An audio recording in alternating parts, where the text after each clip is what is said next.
In my video podcast that talks about the first thing to do with any wooden lot, I had somebody ask, why would they plant trees in the first place? Now, I don't know if this is a jest question because a lot of videos on YouTube get really ridiculous comments. But in today's podcast, we're going to talk about some of the many reasons why you want to be planting trees on your small farm, homestead, or estate. I'm Justin Hitt with Prosperity Homestead. So first off, I'm just going to go over the list because it's exciting, and then I'll cover some details on a few of the topics. But you plant trees for food, biomass, fuel, animal habitat, noise reduction, shade, your children's children, soil health, nutrients, to regulate humidity, for building materials, animal feed, nuts and berries, for medicine, water purification, and because they're pretty to look at. Now, my point is, a healthy forest means healthy people. Just being among trees and nature and green environments have shown to improve how humans handle stress, mental clarity, and the just general health, because trees tend to clean the air. Now, they don't clean the air the way a lot of people describe them. They aren't just producing oxygen. Trees are actually reducing dust particles in the air. Now, of course, trees produce pollen, which is why I sound weird today. But ultimately, trees have a beneficial purpose, and they function well alongside humans. So the gist of the video itself, the first thing you do with a wooden lot, is I was trying to show people that rather than just whole hard clearing out land, you want to be a little bit more selective about it. You want to start looking at the terrain and different environmental factors on the land, and then possibly go in with a forest mulcher to create trails so that you can have access to the land. Because what you'll find is that trees on level land have a different function than trees on sloped land. So the trees on sloped land, for example, could be holding the soil in place. And if you just clear cut the trees off that land, you could end up with erosion problems that are going to cost you more in the future to address. So even if you're approaching your land from a forestry perspective, you may clear cut level areas where you're going to build a home, but areas that are sloped or have sloped land, you're going to select cut specific trees. Now, I'd like you to go one further into the permaculture ethic of understanding that if you rip all the trees off the land and take away that biomass, that you're not able to use that biomass to feed the soil. So part of that nutrient is the small shrubs and undergrowth. Now, a lot of folks want to buy land with beautiful timber on it, and when you can find it, that's great. You can timber that land, but you have to work with folks who are qualified foresters, not somebody who's just doing land clearing. You want a forester whose priority is the forest health. And what you'll often find that they do is if the trees need maybe 10 or 15 more years to mature to bring prime prices at the market, they'll suggest things like forest mulching the underbrush, which creates more biomass for the soil biology, which then in turn feeds the remaining trees so that they're bigger, straighter, higher quality. But opening up the underbrush also increases the airflow under the trees, which reduces moisture and the chance of either fungal or viral activity on the trees themselves, because trees can get viruses. Actually, trees are a biologically living source like humans. They just move very, very slow, and they're so simple that they don't have organs. So the trees respirate, the trees communicate with each other using chemical signals or mycelium networks, and trees actually grow in groves, which means you may have a primary adult tree, and then that tree will drop seeds. Those seeds will grow, and those are the secondary, you can call them children trees. And those trees will actually coexist in a kind of an ecological network. Now, I don't mean biology like trees talk to each other like the Wizard of Oz. They're expressing signals of predation, signals of health, cross-pollinating using their chemical signals. They're not using language. But my point being is, if you clear cut a piece of land, so you buy this piece of land, you're thinking about living on it, and you just clear cut that land, you've destroyed hundreds of years of ecology that you could enhance by understanding the value of the trees beyond just monetary. So again, the many forms of capital, why we get access to the land early using trails or using even just going out there and hiking is because you can get to see the land, how it's expressing itself today, and then enhance the expressions that are congruent with what you want to do with the land. And then otherwise just leave some areas of the land wild. Now, there is a myth that a forest that is untouched is a natural forest. Really, on the planet, there is no such thing as a natural forest. And let me explain first off. Because trees and forests have so much value, the forests you see today are not hundreds and hundreds of years old. Their biology is because trees grow on a fallen forest. So all the times it's been logged, all the times it's been interacted with, all that is influencing the health and biology of the forest system today.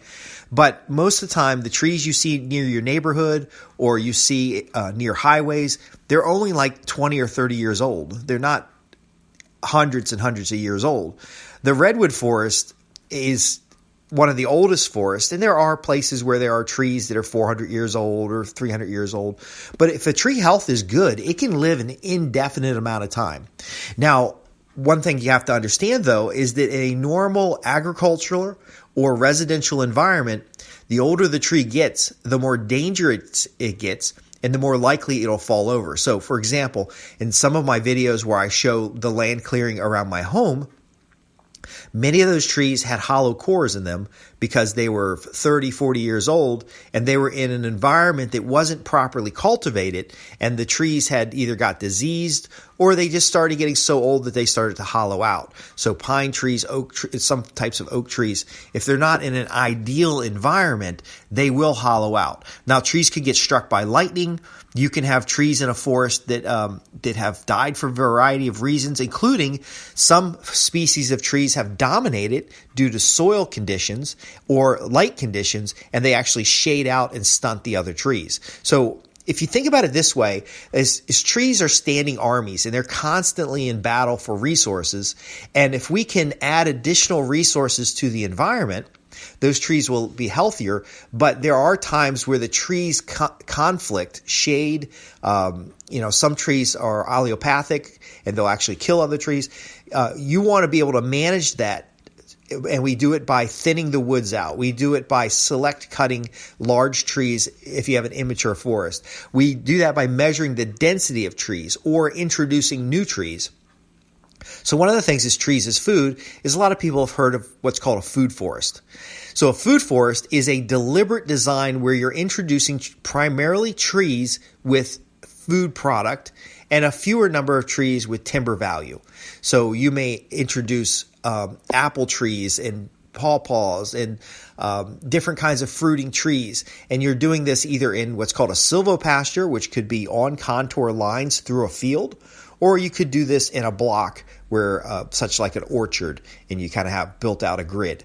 Now, a food forest is going to have 7 layers of forest. We're not going to go into all 7 layers here, but think about what grows on the ground, what grows on vines, what grows in the trees, and you're going to find that you can have food production at all those different levels. Now, in an English natural garden, you're going to have a combination of trees that are pruned for ornamental value and then paths through grassland or other types of vegetation, and that can also be kind of like a food forest. Trees also, or forests, have a life cycle. And in that life cycle, you're actually going to have different kinds of animals. So in a young forest, you're going to have smaller animals such as rabbits, fox, different types of rodents. Now, when I say rodents, it's not necessarily bad. I throw gophers and possums and all that stuff in the rodent family. But ultimately, as your forest matures, you could go from small animals to deer, bear, turkey, different kinds of quality animals that are good for hunting. So you can have a forest that's young, properly managed, becomes a nice recreational or hunting reserve and gives you meat from the forest. So the forest can feed you both with the things that grow on trees, nuts, berries, different types of fruits, but it can go as far as even to feed you with livestock, wild hog, different types of animals. Now, as you're going from a young forest to an aged forest, you could actually run small livestock through that forest, including goats and some small size hogs. You can even put big hogs through there. It depends on what you're doing with the land. But again, it's that relationship you have with the land itself to understand that this isn't just a wooded lot. This is a forest ecosystem. So we're going to do access to the property. If it's all overgrown and a lot of scrub brush, the forest mulch is great. But a lot of times you can walk your property line with a brush axe or a chainsaw and cut a nice little trail around your property line, which lets you look and observe at all areas of your land. Now, from a legal perspective, knowing where your property line is also helps you understand who's doing what. You don't want people coming on your land and hunting. There's a liability issue there. There's also a resource management issue if your neighbors are doing things they're not supposed to, like clear cutting the land. I really don't think there's ever a time where clear cut of an entire property is the right solution. Now, there are times where you will clear cut. So in the case of a piece of property I'm managing right now, we forest mulched a large area of scrub, and we went around every tree that was a decent quality, any tree that was 4 to 6 inches or greater. And this is going to give us recreational access to the land. But we left large strips to buffer the sound from the neighboring properties. So if you're in a residential property, we plant hedges to buffer the sound and perhaps unsightly things from our neighbor's property. But in a forest environment, you might leave strips of land to buffer road access, to create privacy.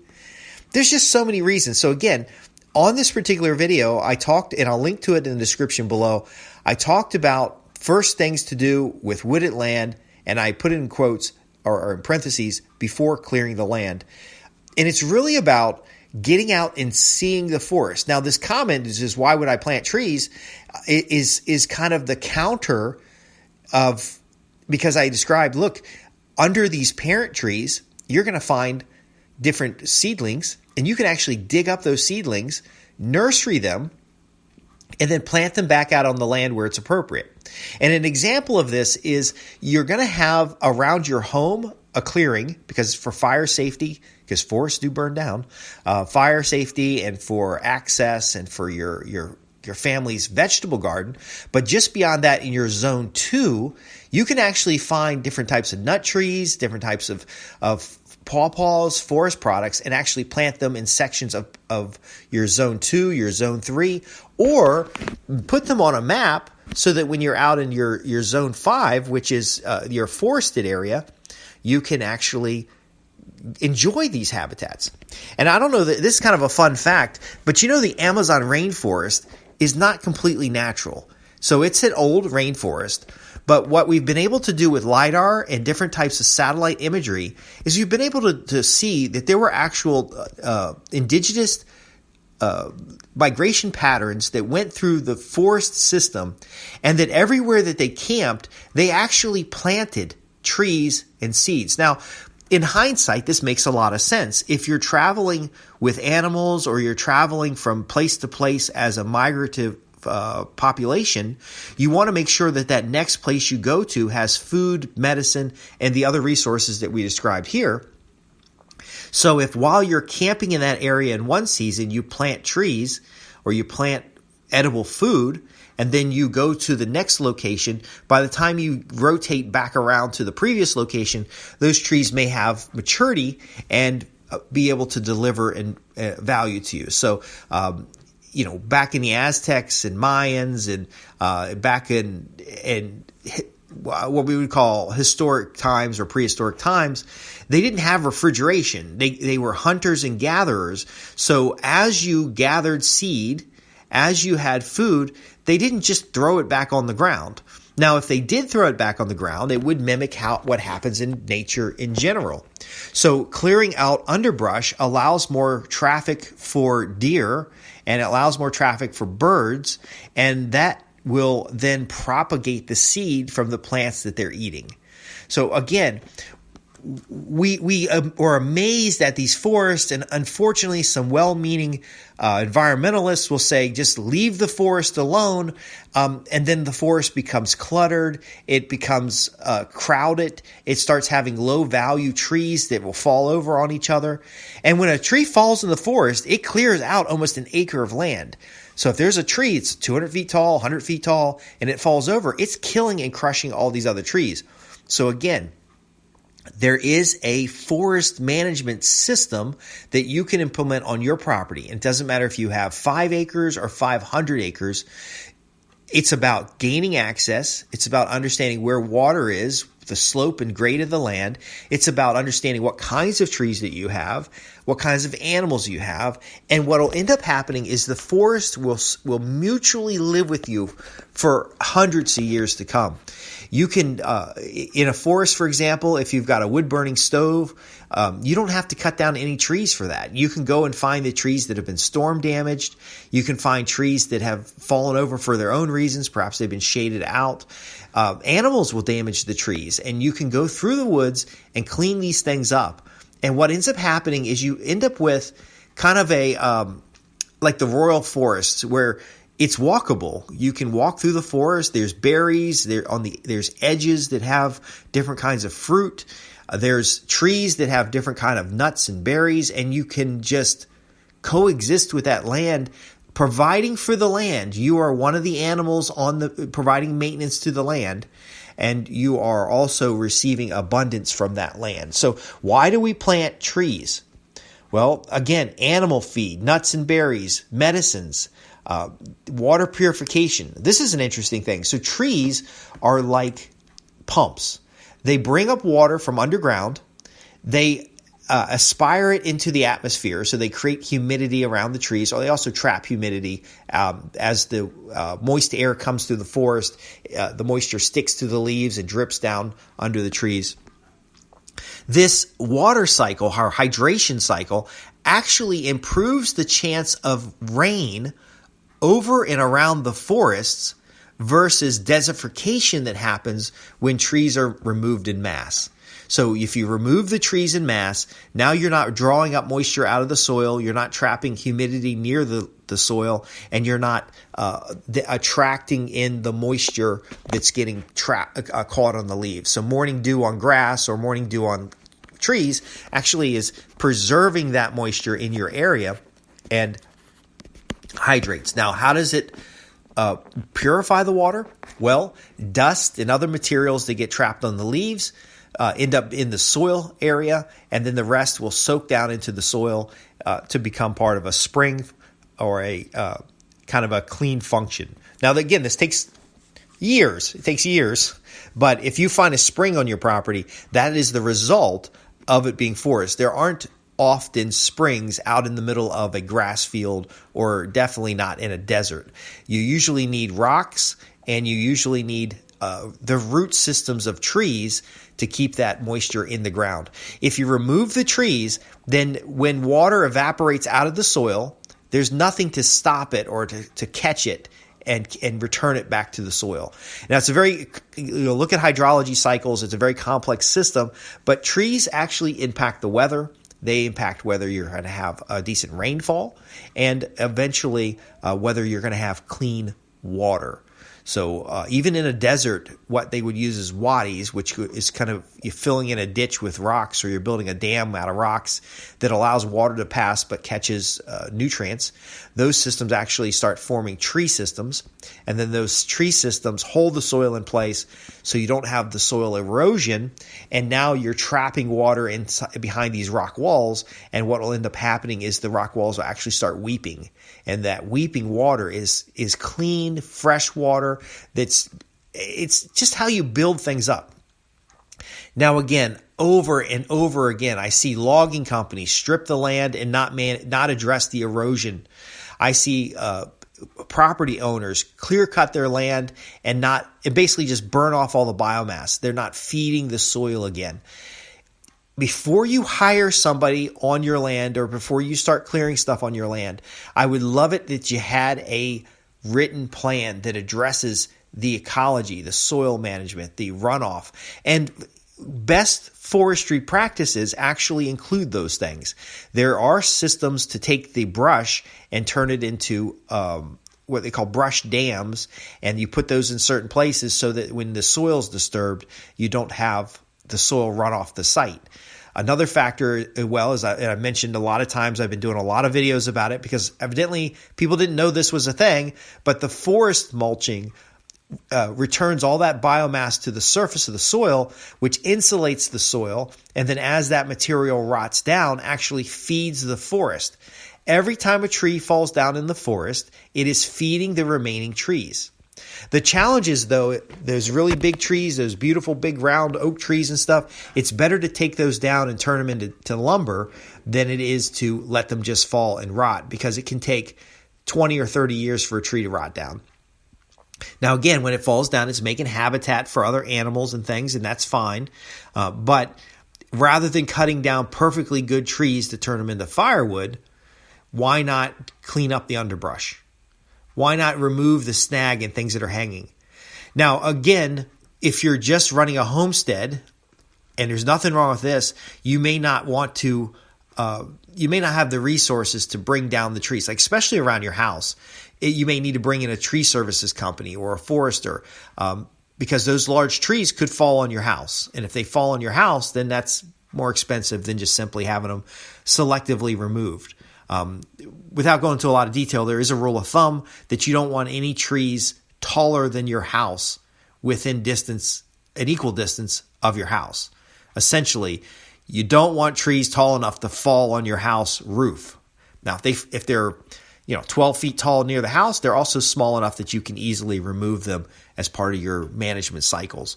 So if I leave you with anything today, you want to plant as many trees as possible, but you want to manage those trees so that they are beneficial to the land and to your family.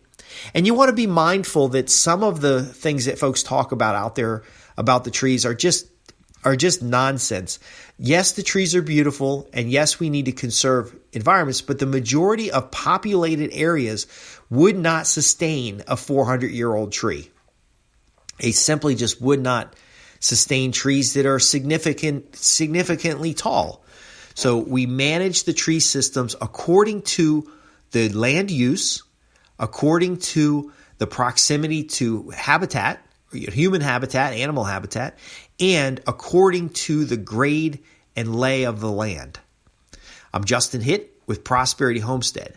I'm here to help you get more from the land and doing it in such a way that increases the ecology value, the habitat value, and the food value of your land. And this is something we can do. You can live with the environment and actually symbiotically have massive value for both the land and yourself. And I'd like to teach you those things. Visit me at www.prosperityhomestead.org. Go to the contact page and ask your questions. I would be delighted to answer your questions on this podcast, on our video podcast, or elsewhere on the membership site at www.prosperityhomestead.org. I'll see you in the next podcast.